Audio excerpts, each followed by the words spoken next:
ओम शांति। ओम शांति। ओम ओम शांति शांति। भाई। भाई जी एक आज बाबा ने बोला है पहली क्लास में, परमात्मा के महावाक्य हैं कि तुम्हें सत्य के संग में रहना है। हम्म, ये सत्संग का तात्पर्य क्या हुआ, थोड़ा सा आप बताइए। दुनिया में बोलते तो हैं, सत्संग में गए थे हम हम्म, और वहां पे बहुत अच्छी बातें बताई, ऐसा हुआ वैसा हुआ है बोलते हैं लोग। हाँ, और सत्संग का मतलब क्या होता है, सत्संग किसे कहा जाता है? सही बात है। मैंने भाई सत्संग से बाबा जिसे बोलते हैं कि सत्य का संग। हम्म। सत्संग से मतलब होता है कि सत्य का संग, जहाँ पे सत्य परमात्मा के बारे में बात हो रही हो, या सत्य परमात्मा हमको वहां प्राप्त हो रहा हो, प्राप्ति हो रही हो। सत्संग में बैठने से मतलब ये नहीं कि हम वहां जाकर के बैठे हैं और बहुत से लोग बैठे हुए हैं और हम वहां पे बैठ करके आनंद ले रहे हैं, और लोग ये समझते हैं कि हम सत्संग में ही बैठे हुए हैं आराम से वहां जाकर के। बात जो हो रही है, जो समझा रहे हैं वहां पे, जो भी बैठे हुए हैं आपके, वो समझा रहे हैं गुरु जी आपको वहां पे कि आपको कैसे कैसे कृष्ण जी ने करा, राम जी ने क्या किया।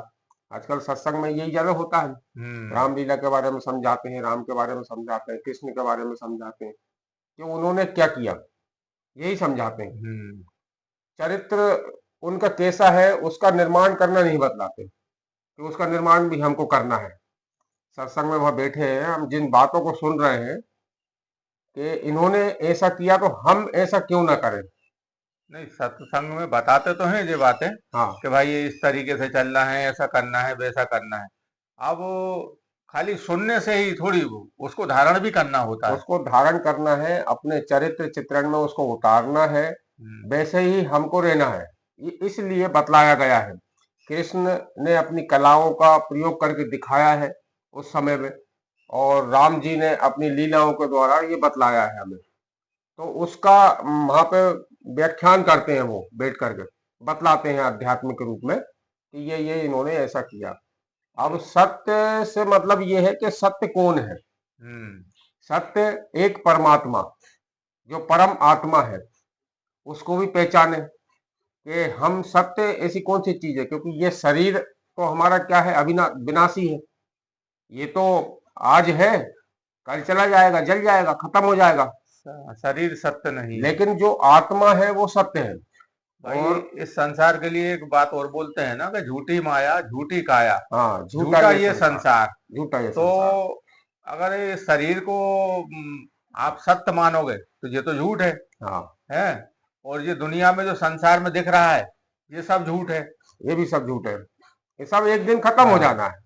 ये मतलब झूठ चीज जो होती है वो उसका परिवर्तन हो जाता है, वो एक दिन खत्म हो जाती है। हम्म। लेकिन आत्मा कभी खत्म नहीं होती, आत्मा सत्य है।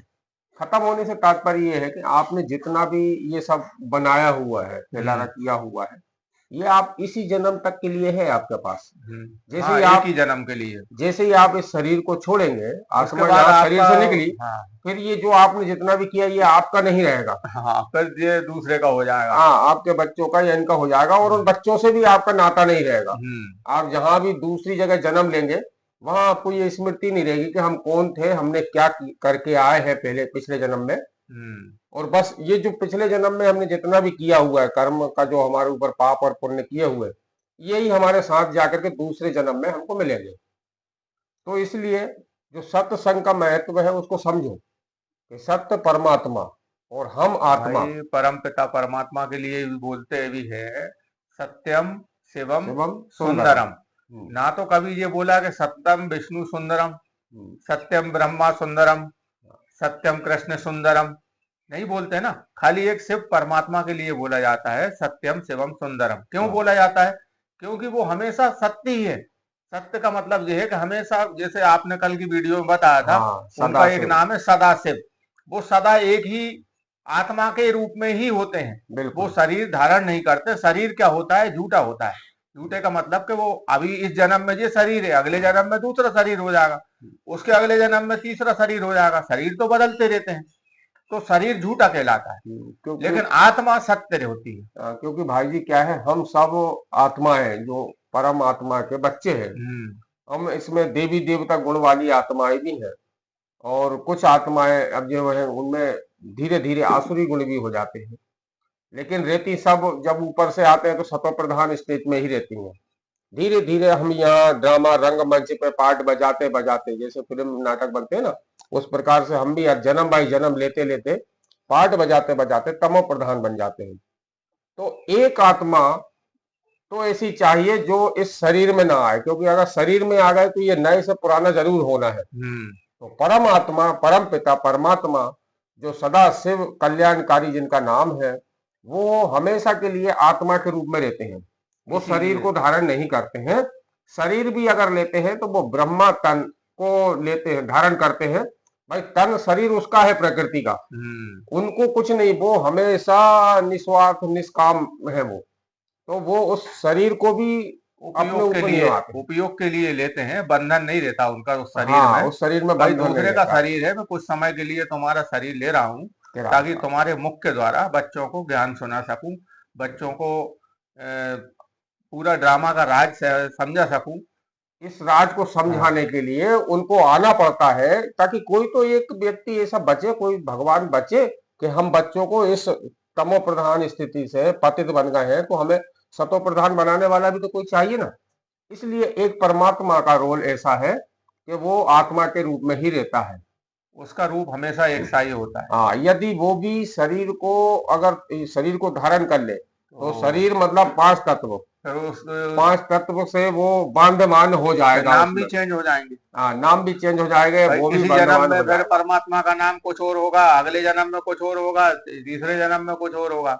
लेकिन वो तो सदा शिव, मतलब सदा एक ही नाम है, सदा एक ही रूप में रहते हैं वो आत्मा के रूप में रहते हैं। अब व्यक्ति यही चीज नहीं समझ पाता है कि जो त्रिमूर्ति है उनके पास भी शरीर दिया हुआ है उनका, ब्रह्मा जी जो है वो उनके पास शरीर है, विष्णु जी के पास शरीर है, शंकर जी के पास शरीर है।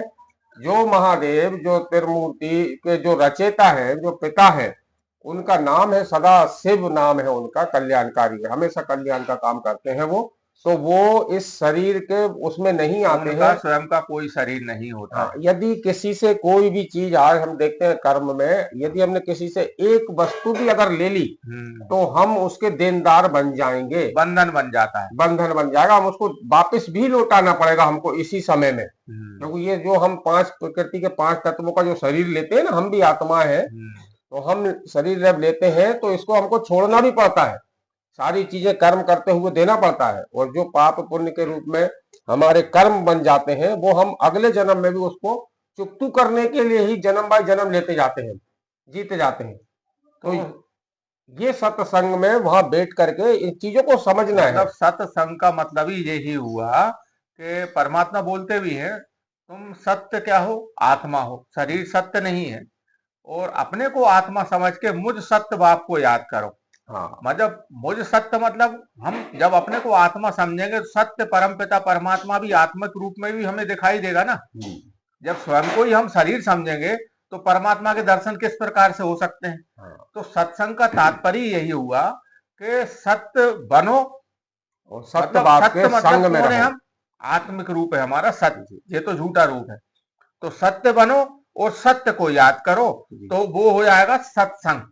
इसके लिए बोला गया है भाई जी, जैसे बोलते हैं ना कि हे नर ऐसी करनी कर कि नर से नारायण बन। तो ये नर से नारायण स्वयं तो नहीं बन सकता, इसको बनाने वाला परमपिता परमात्मा है, जो शिव है, सदा शिव कल्याणकारी। वो जब इस धरनी पे आएंगे, जब दूसरे के तन में आएंगे किराए से लेकर के, और हमको समझाएंगे कि तुम ये थे और ये बन गए हो।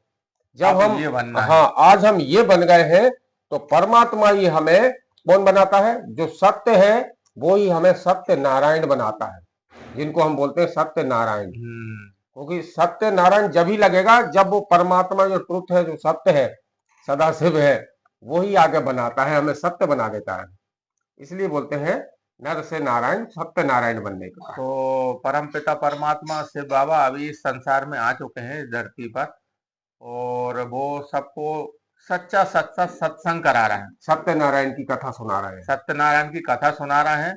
और सच्चा सत्संग जिससे बोला जाता है सत्य के संग में रहना जी। मतलब परम पिता परमात्मा सत्य है, उसके संग में हम आत्माएं रहें, उससे बोलते हैं सच्चा सत्संग। और जो परमात्मा बोल रहा है उसको हमें धारण करना है और परमात्मा का कहना मानना है। तो आगे परमात्मा ने बताई है कि तुम्हारे जन्म आगे जो होने वाले हैं बहुत अच्छे हो जाएंगे।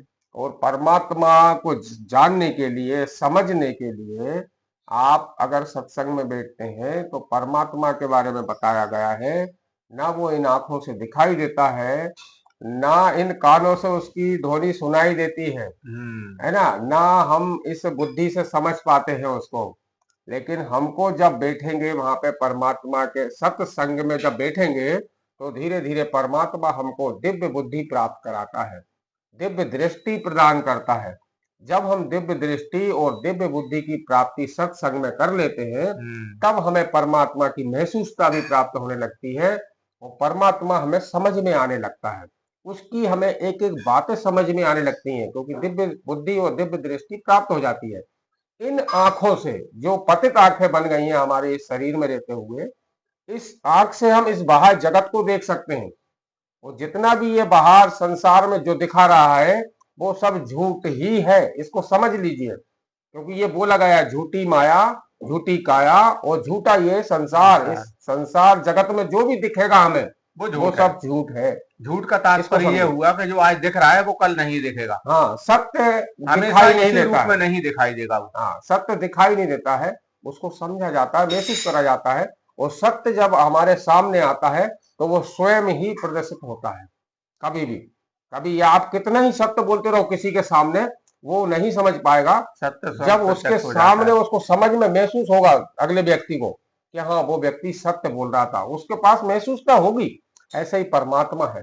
सत्य जब हम उसके संग में बैठना चालू करते हैं, उठना चालू करते हैं, उसको समझना चालू करते हैं, वो हमें क्या बता रहा है उसको समझते हैं हम, तब हमें उसकी महसूसता समझ में आती है। सत्य के संग में रहने से ही हमें शक्तियां प्राप्त होती हैं। परमात्मा जो शक्तियां हैं वो प्राप्त होती है, परमात्मा गुण प्राप्त होते हैं, परमात्मा के वरदान प्राप्त होते हैं। मतलब जो सत्य के पास जो चीजें हैं, परमात्मा सत्यम शिवम सुंदरम, उसके पास जो भी चीजें हैं वो सब हमें प्राप्त होने लगती हैं। लेकिन सत्य का संग करने से होती है ना, झूठ के संग करने से नहीं होती। झूठ से मतलब क्या है? अभी जैसे बोला ना कि पूरा जगत झूठा है, संसार झूठा है। भाई झूठ का मतलब ये नहीं है कि भाई झूठ बोलना है, वो तो बोल ही रहे हैं, झूठ तो बोल ही रहा है। झूठ का तात्पर्य ये हुआ कि आज इन आंखों से जो दिख रहा है प्रत्यक्ष में, वो कुछ समय बाद नहीं दिखेगा, उसका रूप परिवर्तन होकर मिलेगा। मतलब आज जैसे मैं दिख रहा हूं, कल मैं जिस रूप में नहीं दिखूंगा, कल मैं किसी और रूप में दिखूंगा, तो ये तो मैं झूठ ही कहलाया ना।